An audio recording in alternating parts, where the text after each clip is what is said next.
Nah saudara, kita masih ada di dalam khotbah berseri dari surat Paulus kepada jemaat di Galatia. Grace alone, Christ alone. Ya, minggu lalu kita menyelesaikan Galatia pasal yang pertama. Hari ini kita masuk ke pasal yang kedua. Nah sebelum kita baca teks kita hari ini, saya ingin bertanya kepada saudara, kalau saya berbicara tentang kebebasan, kebebasan apa yang terlintas dalam pikiran saudara? Kebebasan apa yang paling penting buat saudara? Financial freedom? Siapa yang bilang wow tadi? No.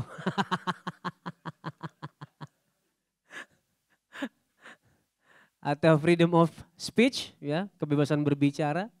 Apa yang paling penting buat saudara? Apa yang paling saudara dambakan kalau saya bilang kebebasan? Apa, Welly? Nggak berani saudara, nanti ya, habis ini. Nah saudara, teks kita hari ini akan menjawab apa itu kebebasan yang sesungguhnya. Kebebasan apa yang Injil tawarkan kepada kita yang percaya. Dan bagaimana kebebasan itu mengubah cara hidup kita. Jadi saya mau ajak kita semua untuk membaca teks hari ini Galatia 2 ayat 1 sampai yang ke-10. Seperti biasa saya akan mengajak saudara baca bersama, membantu saya baca yang ganjil, saudara baca yang genap bersama-sama. Mari kita baca dengan sungguh-sungguh, dengan semangat, dengan sukacita karena adalah firman Tuhan kepada kita semua. Galatia 2 ayat 1 sampai 10. Kemudian setelah lewat 14 tahun, aku pergi pula ke Yerusalem dengan Barnabas dan Titus pun kubawa juga. Aku pergi berdasarkan suatu penyataan. Dan kepada mereka ku bentangkan Injil yang kuberitakan di antara bangsa-bangsa, bukan Yahudi. Dalam percakapan tersendiri kepada mereka yang terpandang. Supaya jangan dengan percuma aku berusaha atau telah berusaha. Tetapi kendati pun Titus yang bersama-sama dengan aku adalah seorang Yunani. Namun ia tidak dipaksa untuk menyunatkan dirinya. Memang ada desakan dari saudara-saudara palsu yang menyusup masuk, yaitu mereka yang menyelundup ke dalam untuk menghadang kebebasan kita yang kita miliki di dalam Kristus Yesus. Supaya dengan jalan itu mereka dapat memperhambakan kita. Tetapi sesaat pun kami tidak mau mundur dan tunduk kepada mereka agar kebenaran Injil dapat tinggal tetap pada kamu. Dan mengenai mereka yang dianggap terpandang itu, bagaimana kedudukan mereka dahulu, itu tidak penting bagiku. Sebab Allah tidak memandang muka. Bagaimanapun juga mereka yang terpandang itu tidak memaksakan sesuatu yang lain kepadaku. Tetapi sebaliknya setelah mereka melihat bahwa kepadaku telah dipercayakan pemberitaan Injil untuk orang-orang tidak bersunat. Sama seperti kepada Petrus untuk orang-orang bersunat. Karena ia yang telah memberikan kekuatan kepada Petrus untuk menjadi rasul bagi orang-orang bersunat. Ia juga yang telah memberikan kekuatan kepadaku untuk orang-orang yang tidak bersunat.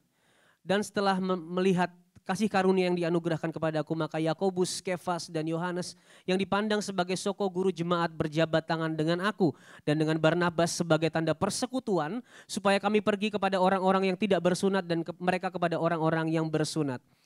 Hanya kami harus tetap mengingat orang-orang miskin dan memang itulah yang sungguh-sungguh kuusahakan melakukannya. Amin. Demikian firman Tuhan. Saudara, saya akan coba bagi khotbah ini menjadi 3 bagian. Kemarin saya dapat masukan dari mentor saya di preaching cohort ya saudara ya. Selama ini kan saya baca khotbah itu, berkhotbah itu kayak sebuah cerita dari awal sampai akhir. Tetapi dia memberikan saran kalau saya bagi menjadi beberapa poin, maka jemaat bisa lebih mengerti poin-poin penting apa yang bisa ditangkap dari khotbah ini. Jadi saya akan coba bagi khotbah menjadi 3 bagian. Yang pertama adalah kebebasan di dalam Injil. Yang kedua kebebasan yang membawa persatuan. Dan yang ketiga tanda kesatuan yang nyata. So kita langsung masuk poin yang pertama yaitu kebebasan di dalam Injil. Nah saudara, kalau saudara baca ya Galatia pasal yang pertama. Dari pasal pertama Paulus itu memberikan sebuah biografi tentang dirinya. Lalu di pasal yang kedua dia berkata 14 tahun kemudian ia pergi ke Yerusalem. Dan ini untuk yang kedua kalinya. Ya, Paulus 5 kali ke Yerusalem dan ini untuk kedua kalinya. Nah, untuk apa Paulus pergi ke Yerusalem? Supaya kita tahu tujuannya, kita akan membiarkan Alkitab menjelaskan dirinya sendiri. Saudara, kalau saudara baca Alkitab yang fisik itu kadang-kadang ada catatan kaki ya saudara ya. Dan kalau saudara baca yang di gadget, biasanya ada sebuah bentuk balon komik itu yang kalau saudara klik akan membawa kita ke beberapa ayat referensi. Nah kalau Galatia 2 ayat yang pertama ini catatan kakinya, kalau saudara klik ya di Alkitab saudara masing-masing, ini membawa kita ke Kisah Rasul 15. Kita tidak usah baca Kisah Rasul 15, saya akan ceritakan kepada saudara apa yang terjadi di situ. Di kota Antioquia, for your information, ini adalah tempatnya orang-orang Kristen non-Yahudi. Tiba-tiba ada ketegangan, saudara. Sejumlah orang Yudea datang dan mulai mengajarkan sesuatu yang berbeda, mengejutkan jemaat. Kalau kalian tidak disunat, tadi perhatikan yang Antioquia tempat orang-orang non-Yahudi. Kalau kalian tidak disunat menurut adat yang diwariskan Musa, kalian gak bisa diselamatkan. Nah, mendengar hal ini Paulus dan Barnabas bereaksi. Mereka tegas membantah ajaran ini. Mereka debat tuh saudara ya, dengan penuh semangat, dengan panas sampai akhirnya semakin sengit dan akhirnya mereka semua jemaat memutuskan untuk mengirim Paulus dan Barnabas serta beberapa orang lainnya ke Yerusalem. Kalau saudara perhatikan di Galatia ini termasuk Titus di dalamnya. Kenapa harus ke Yerusalem? Karena mereka harus bertemu dengan para rasul di sana untuk mencari jawaban yang jelas mengenai masalah ini. Nah, ketika mereka tiba di Yerusalem, mereka disambut hangat oleh jemaat, para rasul, para penatua. Lalu Paulus dan Barnabas menceritakan perkembangan Injil. Bagaimana Injil menjangkau orang-orang yang non-Yahudi, bangsa-bangsa lain. Bagaimana kuasa Tuhan nyata dalam pelayanan mereka. Tetapi saudara, enggak semua orang berbahagia dengan perkembangan ini. Beberapa orang dari golongan Farisi yang sudah percaya, mereka bersikeras. Orang-orang bukan Yahudi harus disunat, harus menaati hukum Musa supaya mereka diselamatkan. Mereka berkata orang Yahudi belum tentu Kristen, tapi kalau orang Kristen harus menjadi Yahudi. Wah, ternyata perdebatannya berlanjut saudara. Maka para rasul, penatua, tokoh-tokoh gereja mula-mula berkumpul untuk membahas masalah ini. Karena pertemuan besar ini akan menjadi momentum yang menentukan bagi gereja. Apakah benar keselamatan hanya berdasarkan kasih karunia? Atau masih ada tuntutan lain yang harus dipenuhi? Nah, ini dikenal sebagai Jerusalem Council atau Konsili Yerusalem. Nah, lalu apa keputusannya dari Konsili Yerusalem? Nah, kita baca di Kisah Rasul 15 ayat 7 sampai 10. Sesudah beberapa waktu lamanya berlangsung pertukaran pikiran mengenai soal itu, soal tadi ya orang non-Yahudi apakah harus disunat atau melakukan adat istiadat supaya mereka selamat. Berdirilah Pak Petrus dan berkata kepada mereka, "Hai saudara-saudara, kamu tahu bahwa telah sejak semula Allah memilih aku dari antara kamu supaya dengan perantaraan mulutku bangsa-bangsa lain mendengar berita Injil dan menjadi percaya. Dan Allah yang mengenal hati manusia telah menyatakan kehendaknya untuk menerima mereka sebab Ia mengaruniakan Roh Kudus juga kepada mereka sama seperti kepada kita." Perhatikan yang di highlight saudara ya. Dan Ia sama sekali tidak mengadakan perbedaan antara kita dengan mereka, antara orang Yahudi maupun non-Yahudi. Sesudah Ia menyucikan hati mereka oleh iman. Kalau demikian, mengapa kamu mau mencobai Allah dengan meletakkan pada tengkuk murid-murid itu suatu kuk yang tidak dapat dipikul baik oleh nenek moyang kita maupun oleh kita sendiri. Sebaliknya kita percaya bahwa oleh kasih karunia Tuhan Yesus Kristus kita akan beroleh keselamatan sama seperti mereka juga. Jadi Petrus berdiri saudara, ia berkata enggak ada perbedaan antara Yahudi dan non-Yahudi. Karena Allah pun tidak mengadakan perbedaan antara mereka. Karena yang menyucikan hati mereka adalah iman, bukan keyahudian mereka. Bukan adat istiadat, bukan sunatnya saudara. Bukan karena ketaatan pada hukum Taurat. Karena toh perhatikan yang hitam. Orang Israel, orang Yahudi pun gagal melakukan hukum Taurat. Kamu gak bisa pikul kuk yang diberikan kepada nenek moyang. Bahkan kita sendiri gak bisa. Kesimpulannya adalah di ayat 11 semuanya diselamatkan oleh kasih karunia Tuhan Yesus Kristus. Kalau kita kembali ke Galatia 2 ayat 3 dijelaskan, kendati pun Titus yang bersama-sama dengan aku adalah seorang Yunani, namun ia tidak dipaksa untuk menyunatkan dirinya. Hari itu saudara, Titus adalah sebuah uji kasus. Jerusalem Council bukanlah pertemuan yang abstrak, diskusi yang abstrak. Tapi ada studi kasusnya, ada sebuah pertanyaan yang konkret. Ini ada orang Kristen non-Yahudi, namanya Titus. Perlukah Titus disunat? Titus yang orang Yunani ternyata tidak dipaksa untuk menyunatkan diri. Mereka nggak paksa Titus melakukan apa yang eksternal sebagai jaminan bahwa ia adalah orang yang diselamatkan. Dan ini membuktikan saudara sebuah kesimpulan besar bahwa rasul-rasul di Yerusalem juga memiliki Injil yang sama dengan yang Paulus beritakan. Grace alone, Christ alone. Kita semua diselamatkan, dibenarkan karena kasih karunia oleh iman. Bukan dari apa yang kita lakukan. Sebuah kesimpulan yang pada akhirnya melegakan gereja mula-mula. Izinkan saya mengutip satu kutipan dari Tim Keller ya. Hal yang bersifat eksternal erat kaitannya dengan apa yang kita lakukan. Dan yang bersifat internal erat kaitannya dengan keberadaan kita. Itulah sebabnya kekristenan adalah tentang siapa kita di dalam Kristus. Bukan apa yang kita lakukan bagi Dia. Nah saudara, kita perlu menyadari betul siapa kita di dalam Kristus. Karena itulah yang akan membebaskan kita. Membebaskan dari apa? Nanti saya akan bahas di poin berikutnya. Tapi kuncinya adalah di dalam Yesus. Identitas yang kita kenal di dalam Kristus. Itu yang akan membebaskan kita. Karena Paulus dengan jelas saudara ya di Galatia 2, kita balik lagi ke Galatia ayat 4 dan 5. Ia berkata memang ada desakan dari saudara-saudara palsu yang menyusup masuk. Yaitu mereka yang menyelundup ke dalam untuk menghadang kebebasan kita yang kita miliki di dalam Kristus Yesus. Supaya dengan jalan ini mereka dapat memberhambakan kita. Tetapi sesaat pun kami tidak mau mundur dan tunduk kepada mereka agar kebenaran Injil tetap tinggal pada kamu. Dengan jelas Paulus berkata, dengan ditambahkannya sesuatu pada Injil, dengan ditambahkannya sesuatu pada pekerjaan Kristus, maka engkau sedang diperhambakan. Injil yang sejati seharusnya membawa kemerdekaan, saudara, bukan perhambaan. Paulus berkata kebenaran Injil harus tetap tinggal di dalam kita. Karena kebenaran itulah yang memerdekakan kita. Pertanyaannya, kemerdekaan yang dibawa Injil ini memerdekakan kita dari apa? Kita langsung bahas di poin yang kedua, saudara. Yaitu kebebasan membawa persatuan. Oke. Sabar ya saudara ya. Kenapa sidang di Yerusalem ini penting? Karena ini berpotensi mengancam persatuan gereja.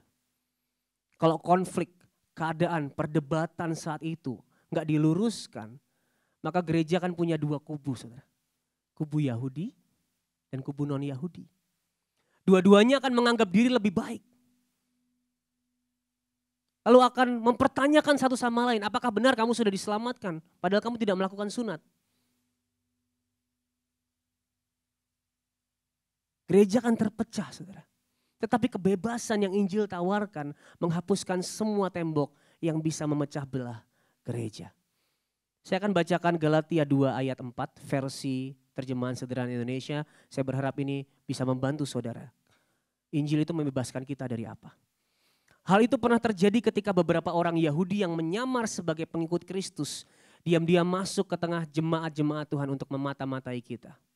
Mereka hendak mengintai seperti apa cara hidup kita yang sudah bebas dari aturan agama Yahudi berdasarkan persatuan kita dengan Kristus Yesus. Mereka mau memperbudak kita supaya kita terikat lagi kepada berbagai adat dan hukum Taurat. TSI menerjemahkan dengan cukup baik dan menjelaskan bagi kita semua bahwa para kaum Judaizer ya, ingin mengikat orang Kristen non-Yahudi dengan berbagai adat dan hukum Taurat. Dan dari sinilah kita dibebaskan. Yang pertama Injil, ini poin 2A, membawa kebebasan budaya. Ada dua budaya yang berbeda di kasus ini, orang Yahudi, orang non-Yahudi. Orang Kristen Yahudi ingin membuat orang non-Yahudi terikat dengan budaya dan adat istiadat Yahudi. Kalau enggak kalian bukan Kristen sejati, kata mereka. Tetapi saudara, penebusan Kristus menghancurkan segala tembok adat dan budaya. Saudara nggak perlu jadi orang Yahudi untuk selamat. Saudara nggak perlu ke gereja memakai baju dan dandanan seperti ini. Coba bayangkan nih saudara harus minggu harus memakai seperti ini, kumpul di tempat ini saudara. Sam mau? Minggu depan saya tunggu ya Sam. Bukan berarti ya lalu kita kayak, berarti aku sebagai orang Batak, saya orang Batak ya, anti sekarang sama budaya Batak saudara. Saya orang Tionghoa berarti gak mau merayakan Imlek. Bukan saudara.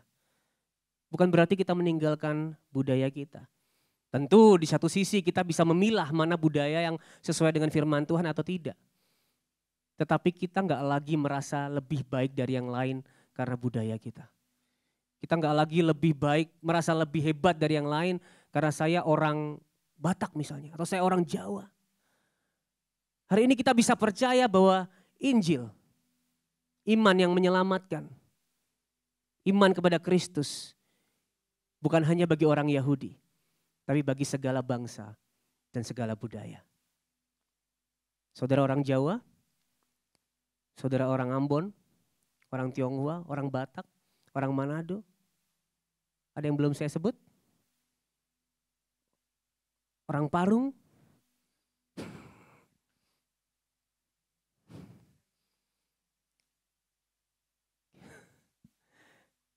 orang manapun saudara, kita semua adalah murid Kristus. Amin. Umat tebusan Tuhan tanpa harus menjadi Yahudi secara budaya. Kita nggak perlu ke gereja pakai baju seperti ini saudara. John Stott berkata Injil Kristus bukan hanya sebuah gerakan reformasi dalam Yudaisme, tapi suatu kabar baik bagi seluruh dunia dan gereja Kristus sebagai suatu keluarga Allah secara internasional. Amin saudara, boleh bilang kanan kiri, kamu saudaraku, kamu keluargaku. Gak peduli kamu orang mana, budaya mana, kamu keluargaku di dalam Yesus Kristus. Amin. Injil membawa kebebasan dari belenggu budaya tertentu. Keselamatan dalam Kristus tidak bergantung pada adat atau budaya tertentu. Seperti budaya Yahudi contohnya. Tetapi diberikan kepada orang yang percaya kepada Yesus Kristus. Penebusan Kristus menghancurkan tembok pemisah antar budaya. Menjadikan kita semua orang percaya dari semua suku, budaya sebagai bagian dari keluarga Allah. Amin saudara. Amin, amin. Yang kedua, Injil membawa kebebasan emosi. Wow. Bukan jadi saudara gak punya emosi, bukan saudara ya. Tetapi ada suatu kebebasan yang membuat saudara tidak merasa terbebani di dalam hati saudara. Perhatikan, segala sistem agama yang mempercayai bahwa hubungan kita dengan Tuhan berdasarkan perilaku moral kita akan terus membuat kita ada di dalam rasa tertuduh dan rasa bersalah. Kenapa? Karena kita gak akan bisa merasa aman dalam hubungan kita dengan Tuhan. Kita kan berkata, kalau hubunganku dengan Tuhan berdasarkan perilakuku, aku ini orang yang berdosa, orang yang bobrok, orang yang gak selalu bisa taat. Saudara akan terbebani. Apakah aku bisa punya hubungan yang baik dengan Tuhan? Tapi Injil membebaskan kita dari hal ini. Nah saudara, kemarin di UCARE ada sebuah pertanyaan, bagaimana orang Kristen memandang hukum Taurat sekarang? Saya akan jawab di sini, dan untuk menjawabnya saya akan berikan sedikit info bahwa hukum Taurat mencakup 3 hal. Yang pertama hukum moral, yang kedua hukum seremonial, yang ketiga hukum sipil. Saya mau bahas dari hukum seremonial. Ini apa sih saudara? Ini adalah hukum yang terkait dengan tata ibadah. Persembahan, ritual. Saudara kalau mau ibadah harus menyucikan diri dulu. Harus ada korban dulu untuk memperdamaikan saudara dengan Tuhan. Ini sudah tidak lagi mengikat kita. Kenapa? Karena semuanya sudah digenapi dalam Kristus. Kristus adalah korban yang sempurna. Oh yang ketiga hukum sipil. Ini terkait apa? Pernikahan, warisan.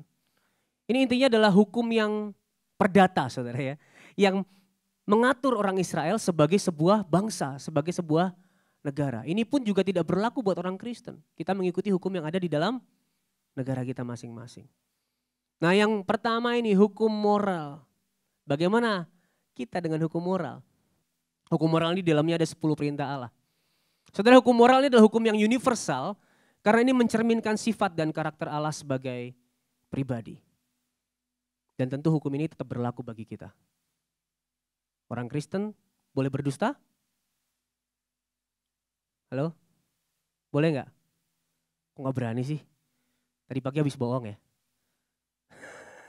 Orang Kristen boleh berdusta nggak? Aduh lemas banget saudara, takut ya. Orang Kristen boleh berdusta nggak sebenarnya? Boleh mencuri nggak? Boleh membunuh? Boleh mengingini milik orang lain? Gak boleh saudara ya. Tetap gak boleh saudara. Benar ini adalah pedoman dan jalan hidup bagi orang Kristen. Tetapi yang membedakan adalah ini sekarang bukan lagi menjadi jalan keselamatan. Injil membebaskan kita dari rasa bersalah dan tertuduh. Rasa takut apabila kalau kita nggak taat, kita nggak bisa selamat, kita nggak bisa diterima, kita nggak bisa dikasihi Tuhan. Di dalam Injil kita tahu kita selamat, kita diterima, kita dikasihi di dalam Kristus. Kita tahu kita aman di dalam Kristus, itulah yang akan melahirkan ucapan syukur, saudara. Kita taat di dalam ucapan syukur kepada Tuhan yang sudah begitu baik kepada kita. Perhatikan, orang agamawi dan orang berinjil sama-sama taat. Maka akan sangat ngawur kalau kita bilang orang berinjil, orang yang mengenal kasih karunia itu dibebaskan dari ketaatan. Kita sama-sama taat tapi motifnya berbeda. Orang agamawi taat untuk mendapatkan sesuatu. Demi sesuatu, untuk diterima, untuk dikasih, untuk diselamatkan. Tetapi orang berinjil taat karena kita sudah diselamatkan. Karena kita sudah diterima, karena kita sudah dikasih. Orang berinjil taat dengan fondasi ucapan syukur kepada Tuhan yang sudah sangat begitu baik kepada kita.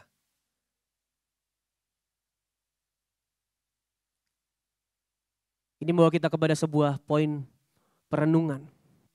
Ya, tadi kita dibebaskan dari rasa takut, kita dibebaskan secara emosional. Maka kita boleh bertanya kepada hati kita. Jika motivasi ketaatan kita bukanlah rasa syukur, maka sebenarnya kita masih ada dalam perhambaan. Mari kita tanyakan ke hati kita, apa selama ini yang menjadi motivasi ketaatan kita? Kalau saudara masih dimotivasi oleh rasa takut dihukum, atau supaya lebih banyak dapat berkat, maka saudara masih hidup di dalam perhambaan, bukan kebebasan yang Injil tawarkan. Saudara, kita masuk ke poin terakhir yang membawa perpecahan di dalam komunitas, dalam gereja. Saya percaya tidak kebetulan Tiara hari ini selahnya topiknya gereja, saudara. Apa yang biasanya membawa perpecahan? Yang pertama perbedaan. Secara langsung ini jelas sering membawa perselisihan, perbedaan pikiran, perbedaan budaya, perbedaan pendapat, perbedaan sifat, karakter, sering membawa perselisihan. Itu yang pertama. Yang kedua adalah rasa tidak aman. Kenapa saudara? Karena rasa tidak aman membuat kita saling curiga, saling membandingkan, saling berlomba mencari penerimaan, berlomba mencari penghargaan. Dan itu membawa perselisihan. Kita curiga sama dia, berselisih. Kita saling membandingkan, berselisih. Kita berlomba mendapatkan penerimaan yang lebih dari dia, kita berselisih. Nah saudara, kebebasan yang ditawarkan Injil mempersatukan kita. Kenapa? Karena yang pertama kita orang-orang yang berbeda tentu, tetapi disatukan oleh Injil Yesus Kristus. Sama-sama orang yang gak berharga karena dosa, tetapi dibuat berharga oleh pengorbanan Yesus Kristus. Sama-sama orang berdosa, tetapi dibenarkan dan diberi hidup yang baru lewat salib Kristus. Perbedaannya banyak, tetapi yang menyatukan kita lebih kuat daripada perbedaan-perbedaan itu. Yang kedua, kebebasan emosi juga mempersatukan. Kenapa? Karena kita yang biasa gak merasa aman, kita mungkin curiga ya saudara, karena kita mungkin pernah disakiti. Kita punya masa lalu yang buruk mungkin, jadi kita takut untuk disakiti lagi. Tapi kalau kita ingat, kita ini aman di dalam Kristus. Meskipun aku pernah disakiti. Dan mungkin nanti bisa lagi lo disakiti. Tapi aku ingat, tapi aku tahu. Kristus lebih dulu merasakan sakit yang jauh lebih besar dari apa yang aku alami. Agar aku tahu meskipun aku disakiti, itu tidak akan mengubah posisi dan identitasku di dalam Kristus. Meskipun aku disakiti, aku aman. Karena Kristus lebih dulu disakiti. Menerima sakit yang begitu rupa buat saya. Kita yang biasa saling membandingkan, kita ingat bahwa kita ini sama-sama rusak kok sebenarnya karena dosa. Yang ada pada kita ini semuanya karena anugerah, apalagi yang harus dibandingkan, kita gak punya apa-apa, semuanya karena anugerah. Kalau kita ingat kita bisa mengucap syukur atas apa yang ada. Dan juga kita tidak menjadi sombong di dalam kelebihan. Itu Itulah mengapa kebebasan dalam Injil sungguh membawa persatuan di dalam gereja. Saudara, kalau saudara udah mulai mau marah, emosi, bertengkar, berselisih, nggak terima sama teman-teman di gereja, ingat saudara, ingat Injil, ingat Kristus. Saya percaya di situ Injil bukan hanya nangkring di kepala, tapi juga ada di hati dan hidup saudara. Amin. Dan ini membawa kita ke poin terakhir. Poin yang untuk kita refleksikan bersama-sama. Apakah kita benar-benar sudah menghidupi kebebasan dan kesatuan yang Injil dan Kristus berikan kepada kita. Kita masuk poin yang terakhir, tanda kesatuan yang nyata. Yesus berkata dari buahnya lah pohon dikenal. Kalau Injil menjadi akar kita. Dari poin yang terakhir ini kita bisa merenungkan apakah kebebasan dan kesatuan yang kita terima yang berakar itu sudah berbuah. Sudah dihidupi atau belum? Kita kembali ke Galatia 2 ayat 6 sampai 10 saya akan bacakan buat saudara. Please diperhatikan yang di highlight saudara ya. Dan mengenai mereka yang dianggap terpandang itu, bagaimana kedudukan mereka dahulu itu tidak penting bagiku sebab Allah tidak memandang muka. Bagaimanapun juga mereka yang terpandang itu tidak memaksakan sesuatu yang lain kepadaku. Tetapi sebaliknya setelah mereka melihat bahwa kepadaku telah dipercayakan pemberitaan Injil untuk orang-orang tak bersunat. Sama seperti kepada Petrus untuk orang-orang bersunat. Karena ia yang telah memberikan kekuatan kepada Petrus untuk menjadi rasul bagi orang-orang bersunat. Ia juga yang telah memberikan kekuatan kepadaku untuk orang-orang tidak bersunat. Dan setelah melihat kasih karunia yang dianugerahkan kepadaku, maka Yakobus, Kefas dan Yohanes yang dipandang sebagai soko guru jemaat berjabat tangan dengan aku. Dan dengan Barnabas sebagai tanda persekutuan. Supaya kami pergi kepada orang-orang yang tidak bersunat. Dan mereka kepada orang-orang yang bersunat. Ayat 10. Hanya kami harus tetap mengingat orang-orang miskin dan memang itulah yang sungguh-sungguh kuusahakan melakukannya. Maka inilah tanda bahwa kebebasan dan persatuan itu sudah berbuah dalam hidup kita. Yang pertama adalah kita hidup tidak memandang muka. Bukan berarti saudara kalau ngobrol sama orang ada bawah terus ya saudara ya. Tapi saudara hidup tidak memandang muka. Tidak memandang status. Kenapa? Karena Tuhan tidak memandang muka. Tuhan tidak memandang status. Tidak memandang suku dan budaya saudara. Bahkan tidak memandang performa saudara dalam menyelamatkan kita. Masa sih saudara kita yang sudah menerima anugerah sebesar itu hidup memandang muka? Saudara mungkin bilang, aku gak pernah kok menganggap atau memperlakukan orang lain buruk karena statusnya lebih rendah. Oke. Tapi kalau saudara ada atau punya orang-orang yang saudara perlakukan berbeda karena mereka lebih tinggi statusnya, sama aja saudara sedang memandang muka. Karena memandang muka itu mencakup memandang dan memperlakukan status orang baik yang lebih rendah maupun lebih tinggi. Mungkin saudara enggak menginjak-injak orang yang mungkin statusnya lebih rendah. Tapi saudara mengangkat-angkat mengagung-agungkan orang yang statusnya lebih tinggi dari saudara. Well, it's the same. Sama-sama hidup memandang muka. Nah saudara mari kita renungkan. Kalau hari ini saudara masih membeda-bedakan orang. Misalnya dalam melayani.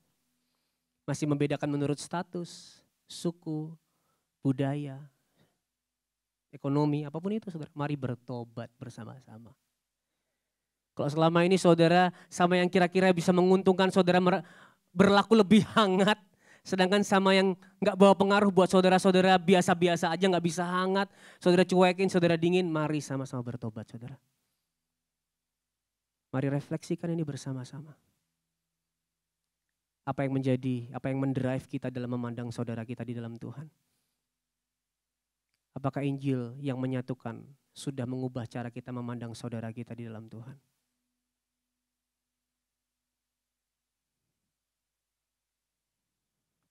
Yang kedua, saudara, tanda yang kedua adalah menyadari bahwa masing-masing kita punya panggilan yang berbeda.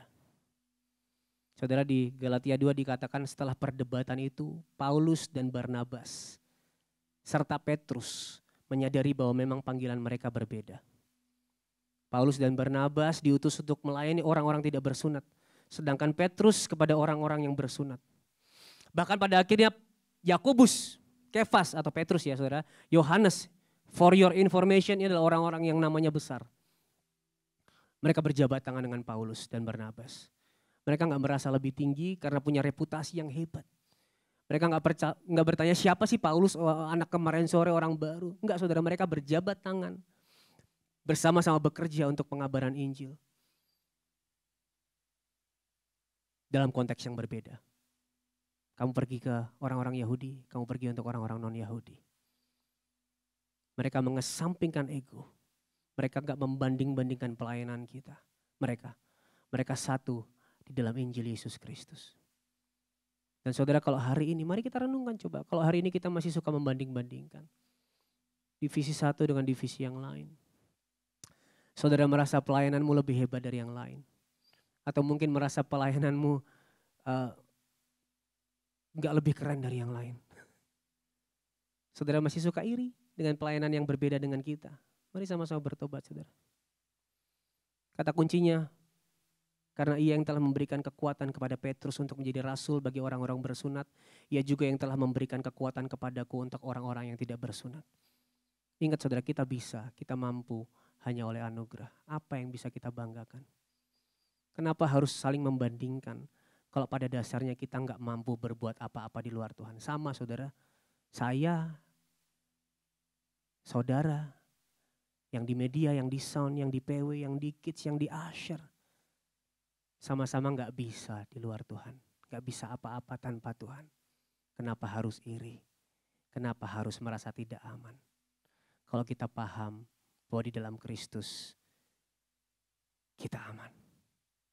Bukan di dalam pelayanan kita aman. Dan tanda yang ketiga adalah mengingat dan menolong orang miskin. Ini mungkin sangat jarang ya dibahas di sini saudara, tapi saya mau bilang inilah tanda juga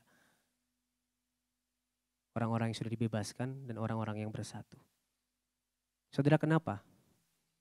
Karena hari itu, perhatikan, di Yerusalem, gereja yang berisi orang Yahudi cenderung lebih miskin daripada gereja yang berisi non-Yahudi. Jadi gereja non-Yahudi ini cenderung lebih kaya, saudara. Dan mereka membantu gereja orang Yahudi.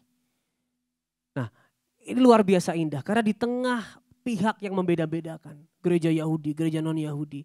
Non-Yahudi harus disunat. Tetapi para rasul justru mengajak gereja untuk saling mendukung dan membangun. Nah saudara, hari ini konteksnya bukan hanya sekedar miskin secara materi. Tapi bagi kita yang sudah dibebaskan dan disatukan oleh Injil, sudah seharusnya saling membantu, menolong dan mendukung. Amin. Peduli satu dengan yang lain. Atau saudara masih cuek terhadap saudara-saudara di tempat ini? Pernah gak saudara tanya, how's your life? Apakah ada yang bisa saya bantu? Apakah ada yang bisa saya doakan? Pet, saya ini kurang dekat dengan yang lain. Saya ini suka awkward ya kalau harus bangun relasi gitu. Gimana ya? Nah saudara, boleh saya cerita sedikit. Saya ini orang yang gak bisa membangun relasi dengan orang-orang yang baru. Saya gak bisa klop sebenarnya dengan orang-orang baru. Saya orang yang malas, cuek sama orang sebenarnya. Tapi anugerah Tuhan dan kekuatan Injil memampukan saya untuk bisa ketemu, ngobrol sama orang yang selama ini gak dekat sama saya. Makanya setiap saya mau ketemu orang, saya deg-degan saudara. Karena itu bukan saya yang sebenarnya.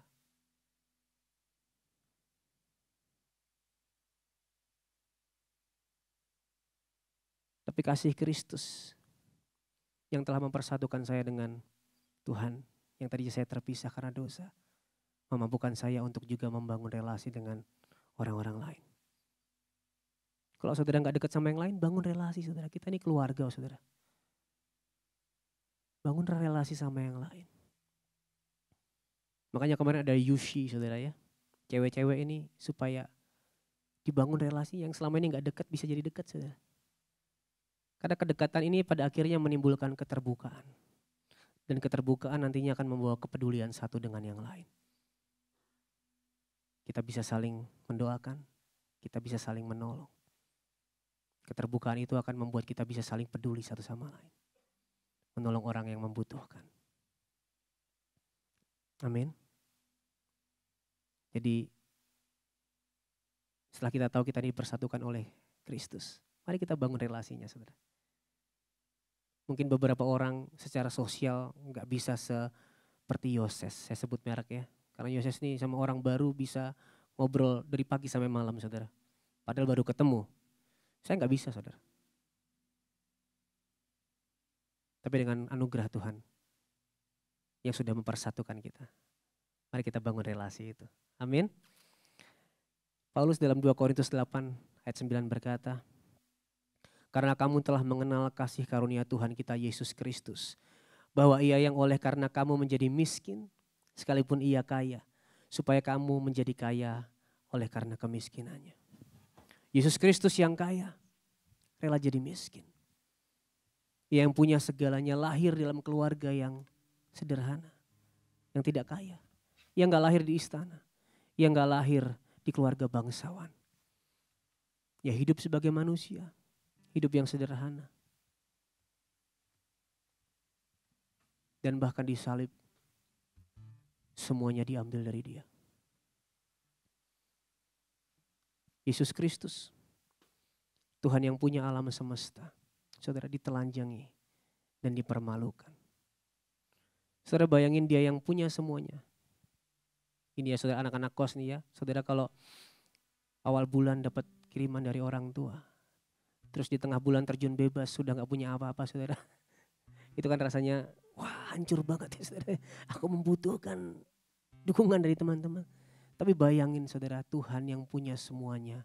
Sampai pada suatu titik tidak memiliki sehelai kain pun pada tubuhnya. Bayangin dia yang punya alam semesta saudara. Sehelai benang pun gak ada, ia ditelanjangi, dipermalukan. Yesus Kristus sang anak Allah yang punya hubungan yang kekal dengan Bapaknya, ditinggalkan oleh Bapa di atas salib. Dia berkata, Allahku, Allahku, mengapa engkau meninggalkan aku? Supaya apa saudara? Supaya kita yang miskin rohani bisa menerima berkat terbesar di dalam Kristus. Agar kita yang gak punya apa-apa bisa memiliki harta terbesar dan terindah, paling berharga, yaitu Yesus. Agar kita yang telanjang karena dosa kita bisa dipakaikan jubah kebenaran Kristus. Agar kita yang terputus dari Tuhan punya hubungan yang dipulihkan dengan Tuhan. Saudara, hari ini pandanglah kepada Kristus yang peduli. Ia tidak membiarkan kita binasa karena dosa kita. Ia memberikan dirinya. Bahkan sebelum kita sama sekali memikirkan dia. Pandanglah kepadanya. Yang kaya namun rela menjadi miskin. Agar kita yang miskin rohani ini menjadi kaya di dalam dia. Ketika kita memandang kepadanya, saudara, kita akan dimampukan terus hidup dalam kebebasan dan kesatuan. Kita dimampukan untuk tidak memandang muka. Karena aku pun diselamatkan. Bukan karena status dan performaku. Kita bisa menyadari masing-masing kita punya panggilan yang berbeda. Karena kita tahu aku pun selamat karena anugerah. Aku gak bisa apa-apa tanpa Tuhan. Kita dimampukan saling peduli, saling menolong dengan orang yang membutuhkan. Karena kita terlebih dulu ditolong dari jurang yang paling dalam. Itu jurang dosa dan maut. Pandanglah pada Kristus. Kita bisa punya kebebasan dan kesatuan di dalam Injil. Mari kita berdiri bersama.